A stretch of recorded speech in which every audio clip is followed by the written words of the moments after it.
On this week's Fanco Wrestling Show, a look at the Iowa State versus Okie State match.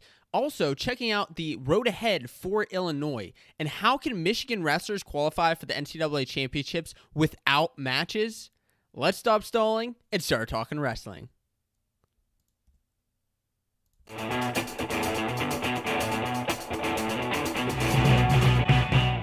Little hiccup right off the beginning there, but welcome to tonight's Fanco Wrestling Show. My name's Josiah, and we have a lot to discuss tonight with Iowa State and Okie State. The match may be closer than you think. There's a lot of craziness going on there. Also, Illinois, just so much to talk about there, and there's just been so much exciting content here on the Fanco Wrestling channel, whether you're listening on iTunes or watching right now live on YouTube. I appreciate your support, but if you're looking for more Fanco Wrestling content, I'll tell you the perfect place to go. It's for more behind-the-scenes content. You may have noticed my recent D1 wrestling vlog that I released this past week, behind the scenes of the Campbell and App State match. Well, turns out I actually released that video early for my Patreon members on my Patreon page. So if you're looking for those exclusive channel updates behind the scenes on what's going on with Fanco Wrestling, make sure you check out patreon.com/Fanco Wrestling, or you can click the link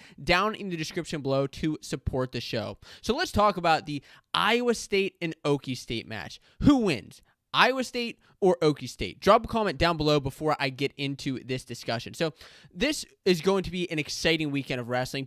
I don't know if it can live up to last weekend of wrestling. That was such a thriller of a weekend. I have all the updates here on the channel if you haven't checked that out yet, but there are going to be some great matches here. So Okie State in Northern Iowa is actually live on Flow Wrestling this weekend, and then Okie State versus Iowa State. I'm still trying to figure out where that is because it's not shown anywhere where that's going to be, but it is at 8 o'clock on Saturday night, which is January 30th. So Okie State taking on Iowa State. Number 13, Iowa State, who's 4-1 right now, with one loss to Mizzou. And it was kind of, even though they had a couple of guys out of the lineup in Iowa State, they got beat pretty bad. Mizzou's pretty good this year. They really are. But they do have a recent win over Oklahoma, which came down to Grummel, which came down to the heavyweight bout. And that could happen again in this match against Okie State. So their last win, the last win that Iowa State had over Oklahoma State was in 2010. I know, it's hard to believe, but 2010 was the last time Iowa State beat Oklahoma State. And that's when they still had Jake Varner and Andrew Long. So that, which is kind of a, interesting transition that ended up pursuing there. So Okie State 5-0 right now, but to be honest, not a bunch of crazy wins. And really, Iowa State doesn't have a bunch of really good wins either. A lot of them are over like D2 teams, but the Okie State has wins over Oregon State, Little Rock, and Air Force right now, upcoming against this week, and also some good ones. So, but the big thing here, the big exciting thing here is they have 9 undefeated wrestlers right now. Did you know that? Did you know that Oklahoma State has 9 undefeated wrestlers? Between Master Giovanni, Cade Brock, Bulawalan, Sheets, Whitlake, Plott, Gear, AJ Ferrari, Austin Harris, all undefeated right now for Oklahoma State. I'm sure that will change soon, but maybe not. Who knows? So let's take a look at these matchups between Okie State and Iowa State. So let's look at these. So I've kind of started to go a little bit a different way with these videos. If you noticed recently, I don't love to just go straight down through the lineup, 125 to heavyweight. That's one way to do these matchups, but the different way I'm doing it now is I'm just looking first at the ranked matchups between these guys, the real good matchups, and then some of the matchups that are going to really be key. And some of these matchups, some of the ranked matchups can actually be key matchups, like at 141 with Cade Brock and Ian Parker, who are 1-1 against each other. Now, Brock has the recent win at the 2019 NCAA championships, but Parker more recently has a pretty solid win this past weekend where he beat Dom Demas. He beat him in the last 30 seconds with a nice takedown in the Oklahoma match. So Ian Parker is doing pretty well this season. Now, Cade Brock, is he going to bring the heat again against Ian Parker? We'll see what happens there, but that's going to be a marquee matchup absolutely in that match. And you see here is the Ian Parker. Just what a phenomenal match it was. But Bulawalan of Okie State taking on Jarrett Deegan. Now, this is an interesting one for a couple of reasons. So, Deegan Deegan has actually not wrestled this season yet. So we may not see Jarrett Deegan, and that's the question. Do you think we're going to see Deegan wrestle this weekend? We could see Cam Robinson, who has been wrestling for Iowa State, instead of Deegan. I hope we do get Deegan because, I still want the best lineups that we can get against each other. And it doesn't seem like we're getting that a lot of times this year, especially with Iowa State. Now, Llewellyn is actually 3-1 against Deegan, and is actually number 4 to Deegan's number 5 in the country right now in the Flow Wrestling rankings. And Llewellyn has actually the most recent win at Big 12s last year whenever he pinned him. Llewellyn pinned Deegan at the Big 12 championships, and that should be an interesting matchup should it happen. But right now I'm going with Llewellyn getting the win, whether it's against Deegan or Cam Robinson. I think if he does wrestle Cam Robinson, he'll be looking for some bonus points, and that's going to be key in this match is bonus points. At 157, Wyatt Sheets, number 8 Wyatt Sheets of Oklahoma State, taking on number 3 David Carr. Now, Carr is 2-0 versus Sheets right now. He has one major decision, and he also has just a recent decision. 6-4 was the most recent match at the Big 12 championships. So the thing is that Sheets is actually kind of closing the gap against Carr. And I'm sure he's only been closing it in that season, while Carr's been trying to push ahead, get ahead of the pack there. And we'll see how that match pans out. I expect David Carr to get the win again this match, and it's going to be big for his team. He needs to get this win in order for Iowa State to get it. And yeah, I'll explain why in just a little bit, because the match is going to be closer than you think. At 184, Colbray is a guy of Iowa State who's also has not been in the lineup this year. It's just unfortunate that he hasn't been in the lineup this year. But Dakota Gear, number 6 in the country, if he does take on Colbray, who is 14 in the country, still currently ranked right now, we'll see what happens there. I expect Gear to get the win, but we could see an upset here. Tate Batani has been wrestling for Iowa State at 184 pounds, and this is a match, again, where Gear could be looking for bonus points if Colbray's not in, but we could see an upset if Colbray is in.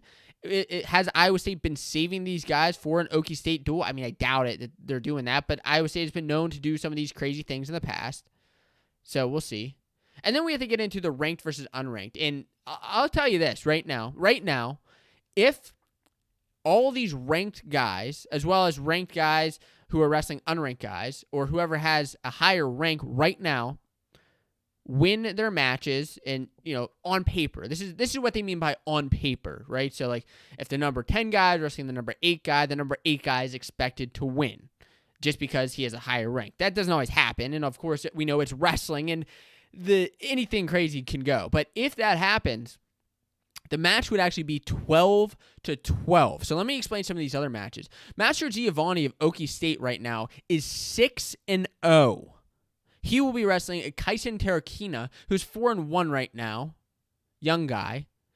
And Master Giovanni, I think this is a match where you could be looking for bonus points. He just scored a major decision against Air Force, which is probably his best win of the year so far over Cody Fippen. He also has a good win over Fabian Gutierrez of Chattanooga. So 2 good wins right there. And I think that this is going to be a match where there isn't really anybody else for Iowa State. So I think Master Giovanni is definitely going to be looking for the bonus point decisions. As far as 165, Whitlake of Okie State taking on an unranked Isaac Judge. And this is where Okie State's going to pick up some points, I think. It is with some of their younger guys going up against the unranked guys. I mean, Iowa State's, we'll see what true grit they have. I think that's the real thing that we're going to see, is how gritty Iowa State can be. They were pretty gritty against Oklahoma. A lot of their guys were pretty gritty. And some of them held out, and some of them not so much. Didn't hold out so much. So at 174, and Travis Whitlake, before we get to 174, the sophomore Big 12 champ, and no big significant wins this year, but I think we can expect him to get that win against Judge. At 174, we have Julian Broderson and Dustin Plott. This is a freshman battle. Now, Broderson is a top 25 ranked wrestler with a recent win over Mantanona of Oklahoma. And Plott, the true freshman, is just really waiting to make that jump. I think that this could be the weekend to do it with a win over Julian Broderson, the redshirt freshman, who Plott is 5-0 right now. And he had a good win against Air Force, but with that matchup could be interesting. So right now I have the score at 12-12. Before we get into these last 2 bout, which I think these are super important matches. Now, one is at 133. Unfortunately, we're not going to see the return of Dayton Fix. I mean, at least unless there's something that I don't know about, that we're not going to see the return of Dayton Fix, who's not slated to return until the beginning of February. So we're likely going to get Andrew Neiman of Okie State wrestling Zach Redding of Iowa State. Now, if you're not a fan of either of these teams, maybe you don't know about these guys because they're not in the Flow Wrestling rankings right now or any of the other rankings, but this is a key match. A lot of times, these matches come down to these guys who aren't ranked. I mean, I remember the match last year at ACCs with UNC and NC State came down to heavyweight with some unranked guys. Like, this is what happens when it comes down to these matches, and you really see the true grit of each team, the true depth of each team, and how some of these other guys are rubbing off, and that winning mentality is rubbing off. So Neiman is 2-3. Neiman of Okie State, the senior, who mostly just wrestled opens in the past couple of years. Didn't even wrestle like really full seasons with a bunch of dual meets. So he's kind of making his real D1 debut this year. Redding 3-2, the freshman, pulled out. This is the thing, is you talk about grit. So he has had a couple of sudden victory matches so far this year, where one he did pull out was against Nebraska Kearney, where he actually won that match in sudden victory. And the most recent one, he lost in sudden victory to Madrigal of Oklahoma last week. So the D1 duel, he did lose that. And I think that's going to be interesting to see how he pulls it off this week. And then the last big match we have right here, and for that match, I actually have Oklahoma State winning by 3.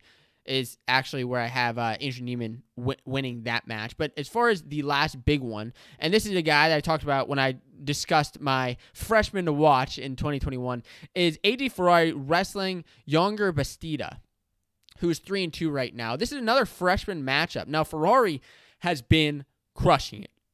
I mean, he has absolutely been crushing it so far this season with all of his matches. He's won so far by bonus points, 5-0. Look at this crazy shot right here. Now you can see him wrestling. He gets on this shot and just the fastest double leg that I've seen in quite some time.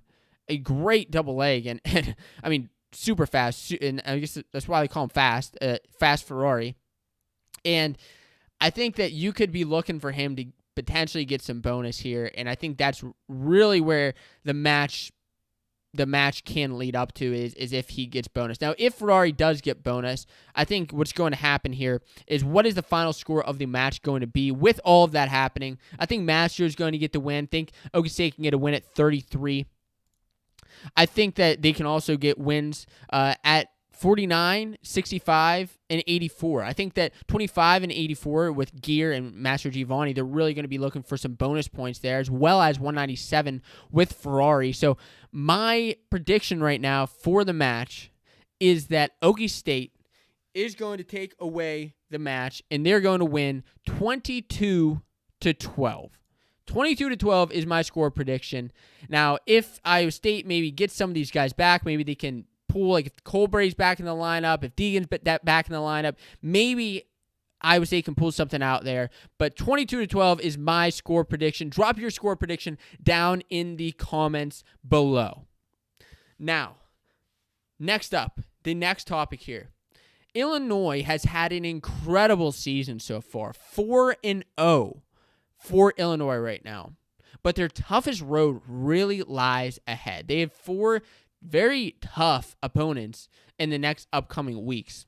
So how can this team, who was initially ranked was ranked at the beginning of the season by me, number 10 in the Big Ten, so not even really in the top 10 overall in all D1 teams, but number 10 in the Big Ten, who I now have at number 5, and is overall number 9 in the coaches poll because of their big wins.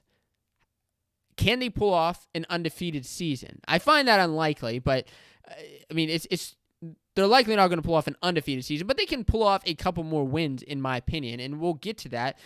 But first, before I get to that, I want to tell you that this segment is actually brought to you by channel member Jason Brantley, who joined as a YouTube channel supporter this very month. He's been supporting the channel with the special Fanco Wrestling emoji. He's been commenting those along, and you may see him down in the comments with the little channel badge on his YouTube username, which is kind of cool. It helps me keep track of the big Fanco Wrestling supporters. So if you're somebody who wants to support Fanco Wrestling and maybe receive a shout out in a future segment or video, all you have to do is click the join button right below this video or on the Fanco Wrestling YouTube channel. Now, this only works, actually, unfortunately, on desktop. I haven't found a way to get it to work on mobile, but if you're super interested in supporting Fanco Wrestling, I'm sure you can find a way to get that done. So far this season, Illinois is undefeated, has a couple guys who are undefeated on their roster. I talked about this in the recent video, in the Big Ten Tuesday video, talking about the recent Big Ten rankings, where I have Illinois at number 5 in the Big Ten. Lucas Bird is 4-0, Dylan Duncan 2-0, Dan Bronigal 4-0, and Luke Luffman 4-0. The team is also 4-0 right now with wins over Indiana, Ohio State, Wisconsin, and Purdue. So let's look at what they've been through so far in their season, because they've had a great year so far, as we've seen. Against Indiana, it was a pretty big win, and not like anything huge. It wasn't like unexpected that Illinois was going to get a win over Indiana, who's right now is at the bottom of the Big Ten. Not the very bottom, that's Maryland. But the big win came when they beat number 8 Ohio State. The big wins here were Dan Bronigal and Zach Bronigal, the brothers Dan Bronigal beat Ethan Smith, and Zach Bronigal beat Rocky Jordan. And those are two of the big upsets there.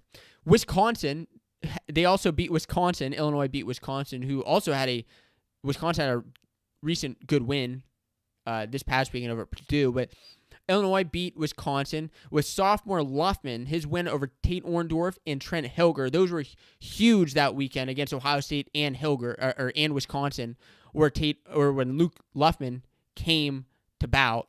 I mean, he just came to battle that weekend. And then with a win over Purdue, which was number 13 Purdue, DJ Shannon pulls off the upset over top 25 ranked Emil Sonlin. So we've seen in each of these duels, there's somebody in the lineup who comes alive. Whether it's the Bronigals or Luffman or DJ Shannon, somebody always comes alive for Illinois. Who's it going to be this weekend? So who is next on Illinois' schedule? Why is it a tough road ahead? All right, so they have Iowa this weekend, who we all know Iowa has been absolutely dominating. Nebraska, who's one of the top teams in the NCAA. They've dominated Minnesota.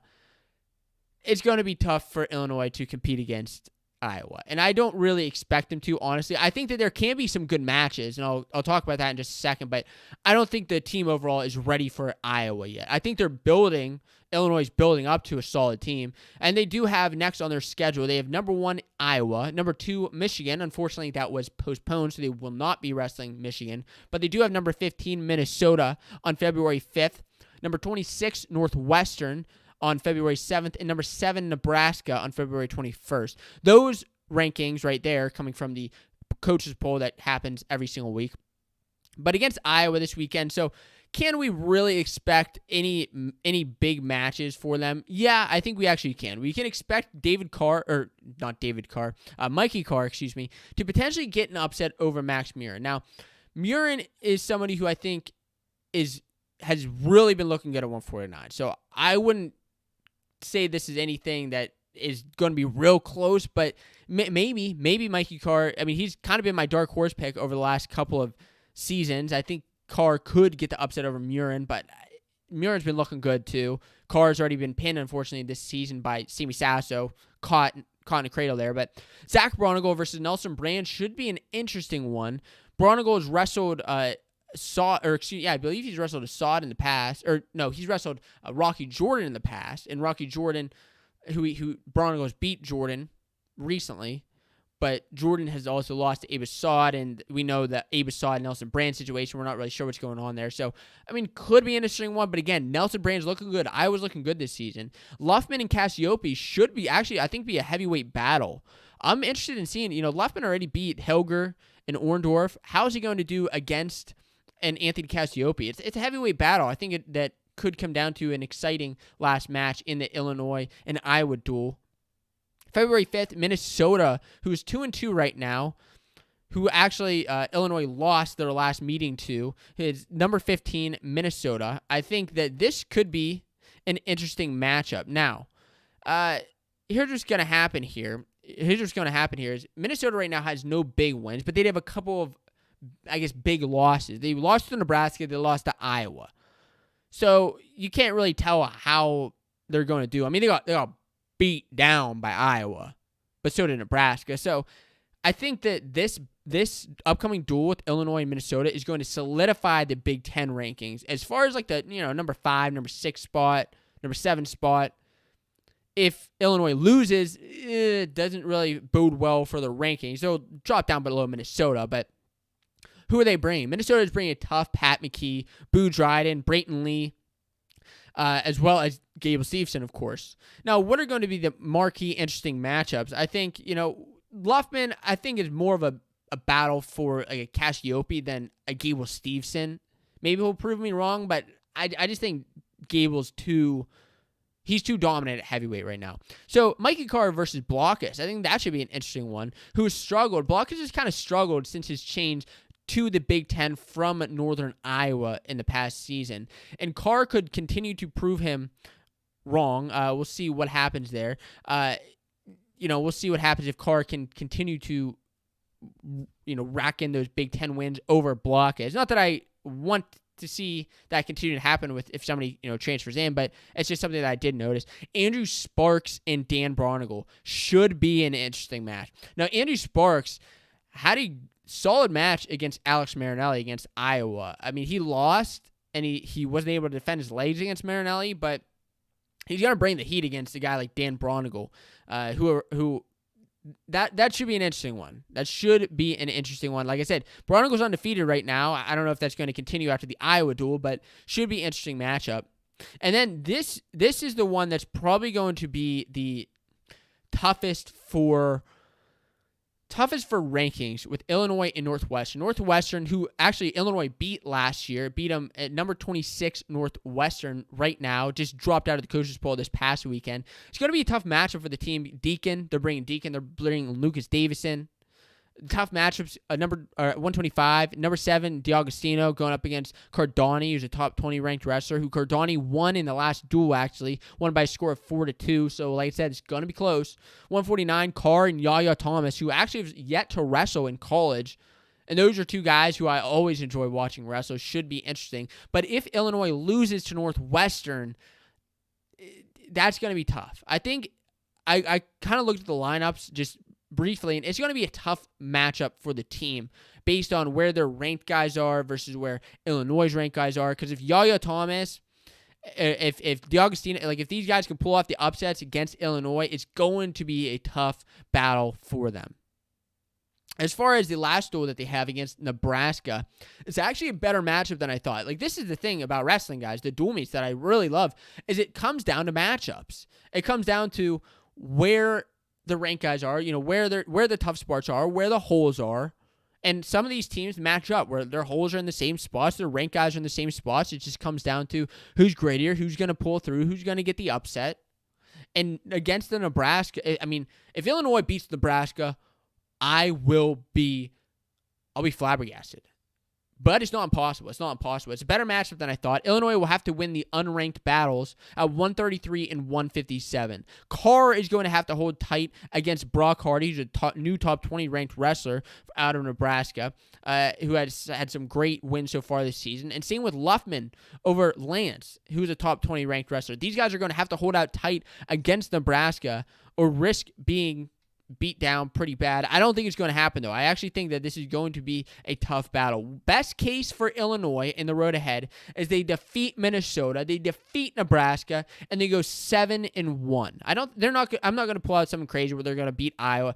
I think their best case scenario is they go 7-1. Their worst case, on the other hand, is if they lose to Northwestern, drop down in the rankings because they go 4 up, they won their first 4, and then they go 4 down and lose their last 4. I hope that we don't see that happen. I actually don't expect that to happen with Illinois, but we'll see what happens. Let me know what you think about the Illinois wrestling team this year. They have been crushing it, but how are they going to do for the duration of the rest of the season? Now, let's discuss the main topic of today. Why must Michigan wrestlers perform well at the Big Ten Championships this year? Will all Michigan wrestlers actually be able to qualify for the NCAA championships? And can Michigan win any Big Ten duels the rest of the season? Can they even recover from this going on right now? So, first of all, how did we get here? What am I talking about? How did we get here? So, this past week, unfortunately, very unfortunately, Michigan, the entire athletics department, entered a department-wide pause, meaning that all sports, games, team activities, and training has been paused for 14 days. This is due to the COVID variant, where 5 guys tested positive.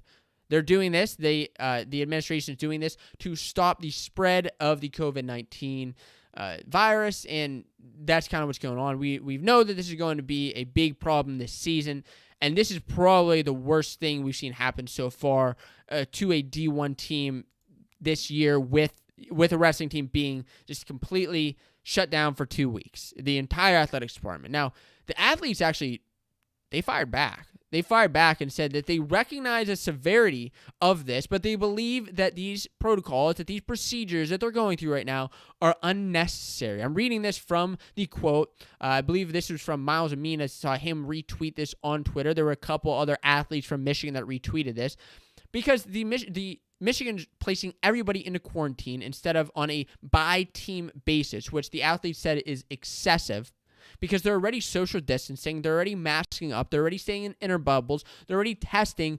multiple times a week, and they just want to compete. They're saying, well, if X team, if whatever team has COVID problems, why should we be penalized? I get it. Why should they be penalized? That's an interesting question. So what does it actually mean for wrestling, okay? Because I don't want to get into, I know that everybody has an opinion on everything going on with that, with the athletic department, with things going on in Michigan, with COVID, but I do have to say, how does it relate to wrestling? Okay, I'm bringing it back to wrestling. So, first of all, it means that we're not going to be getting Iowa and Michigan. We're not going to be getting Iowa and Penn State. Or they're also not going to be wrestling Illinois or Wisconsin, which could have been pretty good duels. So Michigan is going to lose out on that opportunity, maybe. So right now they're 3-0. They have wins over Rutgers, Maryland, and Indiana. And the only teams remaining after their department-wide shutdown is going to be Ohio State and Michigan State. Those are their only remaining teams left after the shutdown. So can they actually wrestle the rest of the season? Can they find a way to stick in like a Penn State or Iowa somewhere? Well, there's only one weekend open. February 26th to the 28th is the only weekend open for Michigan right now, where they're not going to be able to wrestle both teams. If, this is a big if, they are able to actually wrestle against one of these teams, they're going to have to choose, is my prediction, because they're going to have to pick it based on travel. They're going to have to say, well, because I was not going to travel to Michigan to wrestle them and go through all the hassle of getting to Michigan because Michigan had this problem. You know, you kind of saw this with the Jordan Burroughs and David Taylor match. Like, David Taylor had the issues with COVID and everything going on. He canceled, couldn't come to Texas to wrestle, so Burroughs pretty much made him go to Nebraska, and that's where they wrestled, which does, make sense. It makes sense, and I think they're going to have to choose. Michigan's going to have to choose between wrestling Iowa or Penn State. Where are they going to be allowed to go, if they even can wrestle that duel? Everybody wants to see it, but I think it's going to come down to like the Big Ten champs. They would this season, unless maybe if Penn State upsets, I think it's going to come down to the Penn State Iowa duel. Whoever wins that, then they'll choose like, oh, well, we should be able to wrestle them to decide who's the outright Big Ten champs. Because will it be disputed this year if Iowa wins? Let me ask you, and drop a comment. If Iowa wins the Big Ten championships but doesn't get to wrestle Michigan, will this be disputed? Will people put the asterisk there and say, well, they didn't actually get to wrestle Michigan, who was also a very, very tough team? I don't know. That's my question. But as far as how these guys can get to the NCAAs, because there's still a couple guys in the Michigan lineup who actually haven't wrestled yet. So in order to get into the NCAAs, they need 4 matches. Wrestlers need 4 matches to get into the actual rankings. And then they're going to have to do well at the conference championships. They're going to have to win a couple of matches, get some bids, or outright win Big Ten championships. I mean, if they win, they obviously are going to get sent there. If they place top 3, they're going to get sent there. And in the past, we've seen a lot of these weights, top 8 going to Big Tens. But the question then becomes, if a guy is has just 3 wins and maybe places low at Big Tens, and there's a guy in another conference who maybe won it or placed second or third, why should they not be sent if they had a better record, better performance this season? Maybe they had an upset earlier on in the year. I think that's going to be a very difficult debate, and that's why Michigan's going to have to do well at the Big Ten championships. They're also, NCAA will be looking at past performances. So with a guy like Miles Amin, multiple-time All-American, he's going to likely receive a bid. I expect him to do well at Big Tens, but the real question too is they've had some downtime. They've had some downtime, and I'll get to that in just a second. But as far as the Big Ten championships, what do you have to do to win the tournament? You need 4 matches to win, and guys can wrestle more in the wrestlebacks. But you have to perform well at the Big Tens to qualify for NCAAs. And obviously, Big Tens, it's a little bit easier to qualify for the NCAA tournament than even a Big 12 or an ACC or a SoCon, where you have to do very, very well in order to qualify for the NCAA championships, as well as possibly pull an upset earlier on the season, which is why it's tougher this year. But there are some guys on Michigan right now with actually no wins and no losses. It's Miles Amin and Stefan Micic, who have not wrestled this season so far. It's yet to be seen if they're coming back. I hope they do. I really hope that we do see them this season. But then they have some undefeated guys, with Dylan Ragusin, Kanan Storr, Luan, Cam Amin, Massa, and Paris. They're actually all undefeated right now. And they were going to get their chance to wrestle some tough-ranked guys. Whether they got the wins or not, that was the question. But can they actually recover from this training? Because the Michigan wrestlers, the other thing in the announcement that they said is that all these athletes are supposed to be in quarantine or isolation for the next 14 days. So until the beginning of February, these teams are in isolation, which means that they're not going to be able to train as hard as they can with their entire team. Now, I'm sure they're still able to do some sort of activities, still able to get some training in, but there's a difference between training in quarantine and isolation and training on your actual wrestling mat with your team. And with a couple weeks off, it's going to be tough. They're going to have to really keep up that cardio, but again, there's even a difference between wrestling in the room and wrestling in real competition. And when you're losing competition against teams like Illinois, Iowa, Penn State, Wisconsin, you're losing that tough ranked competition and some of the toughest guys where now you're not going to be wrestling them in the dual meet season, or even tournaments this year, and now you're only going to be able to wrestle them at the Big Ten championships, your first time wrestling these guys a lot of time. That's going to be tough to recover from. Can Michigan do it? If any team can do it and recover from this, I believe that Michigan is the team to do it. I hope that Michigan does return after that 2-week hiatus, after the 2-week pause, and do well, and we'll see. Do you think that they're actually going to be able to wrestle Iowa or Penn State at the end of the season, or do you think that we're just not going to get that match this year? And let's get into the last segment of the day. And the last segment of the day is the segment I like to call the State of the NCAA Race. In the State of the NCAA Race, we discuss what exactly is happening with the recent rankings, because I thought this would be a good time. Essentially after a month of wrestling, how are these teams doing right now? Which teams are in the top 10, which kind of dropped out? How is that going about? And how are these teams going to do at NCAAs? What are the projections and predictions right now? These are your top 10 right now. UNC is number 10, 2-0.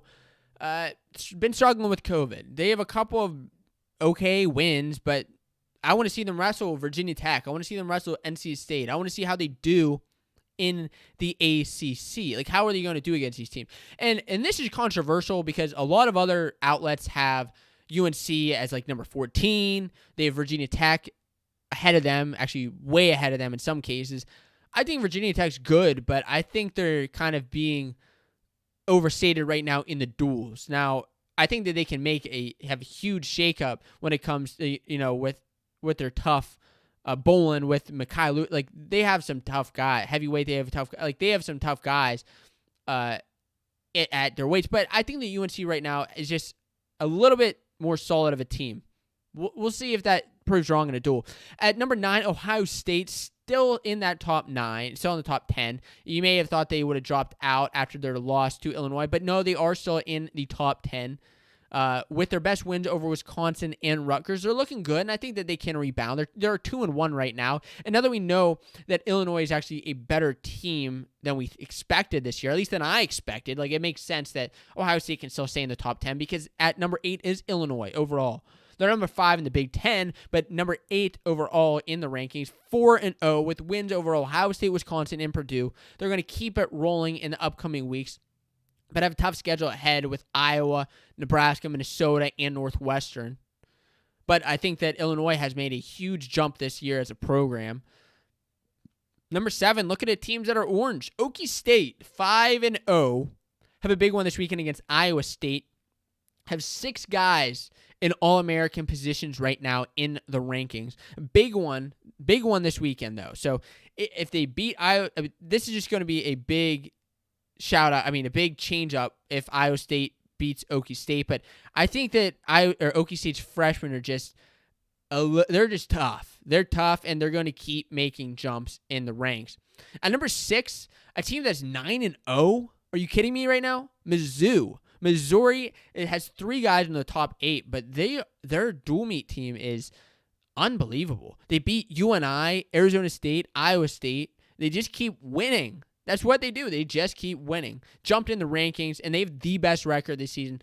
I actually don't know if any team is going to be able to beat their record just with the sheer amount of duels that they have. It's awesome that they can get this many duels in a year like this that we're having, in this pandemic year, end of pandemic year, whatever you want to call it. But like, oh my goodness, Mizzou. If you're a Mizzou fan, you got to be having a heck of a time. Number 5, let's crack into the top 5 with Penn State. Still haven't wrestled this year. When will they wrestle? They're supposed to wrestle this weekend. My fingers are crossed. Of course, my favorite team, Big Ten team, is Penn State. I just want to see them wrestle. I want to see guys wrestling. I want to see Penn State wrestling. They've been on pause with their COVID procedures, protocols, everything going on. And same with Michigan. Michigan, they're 3-0 right now, but they're on a university-wide pause with their athletics department. They have a win over Rutgers right now, but they're not going to be able to wrestle Iowa or Penn State. So I don't know if they're going to be able to even make any more jumps this year because they're a team that could have competed against Iowa, but I don't know how they're going to do this year. In the top 3, Nebraska, NC State, and Iowa. Nebraska is 3-1, their best win over Minnesota. And they kind of have an easy rest of the season, if I'm being honest with you, because they have Wisconsin, Rutgers, Indiana, Michigan State, and Illinois. Now, actually, the Illinois matchup is going to be closer than you think. I think that there are some really tough matches that they can have there. Nebraska is a team, though, that's being underranked by everybody. They're being underestimated by every outlet. And that's why I still have Nebraska at number 3 as a dual meet team, because they've had a great dual meet year so far, and they're going to continue to do well. Look, they lost to Iowa, okay? Well, Iowa's good this year. That's why they lost, okay? NC State, number 2, 4-0 right now. How are they going to, they destroyed Pitt. They destroyed Pitt, 27-6 with big wins, especially in 97 beating Bonacorsi. Can they crush Virginia Tech and UNC the same way? And then Iowa stays at number 1 with 9 guys in the top 8. The only guy not in the top 8 right now is Nelson Branch, who I think can get in there with their big wins over Nebraska and Minnesota so far. The next big test is against Illinois this weekend.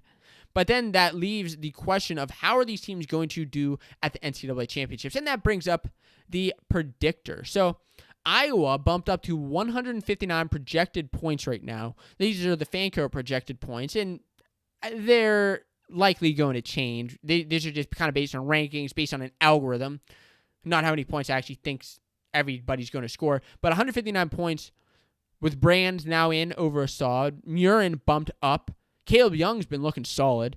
Michigan right now is at number 2 with 97 projected points, so a big drop off there from 159 Iowa to 97 with Michigan. Ragusan made the big leap into the rankings, and that's kind of helped bump up. And this is over the last month. This isn't just this past week. This is over the last month that some of these things have changed.